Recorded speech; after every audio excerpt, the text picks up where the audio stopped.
अस्सलाम वालेकुम, मेरा नाम है रसूलुल्लाह। मैं गवर्नमेंट एलिमेंट्री स्कूल चक नंबर 135 जनूबी जमात हस्टम का तालिब इल्म हूँ। आज मैं जिस चीज़ की बात करने जा रहा हूँ वो है विंड एनर्जी। विंड एनर्जी को सदियों से बतौर एनर्जी इस्तेमाल किया जाता रहा है। ये समुद्रों में चलने वाले बादमानी जहाज़ों को पावर मुहैया करने का सबब बनती है और ये इन चक्कियों में अनाज पीसने और पानी को पंप करने के लिए इस्तेमाल की जाती रही है। विंड्स पावर को विंड टरबाइन चलाने के लिए भी इस्तेमाल किया जाता है। विंड फार्म में बहुत सी विंड्स मशीनों को आपस में मिला दिया जाता है।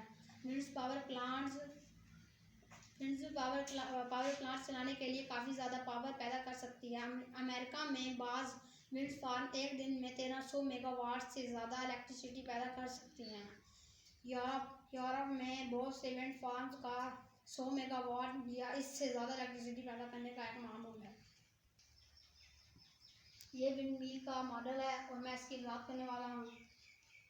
जब हवा आती है तो ये पर घूमते हैं और इलेक्ट्रिसिटी पैदा होती है और टरबाइन इलेक्ट्रिसिटी पैदा करती है और इसको और ये तारे हैं, इसके ज़रिए ये पावर हाउस में जाती है और पावर हाउस से इसे इस्तेमाल में लाया जाता है।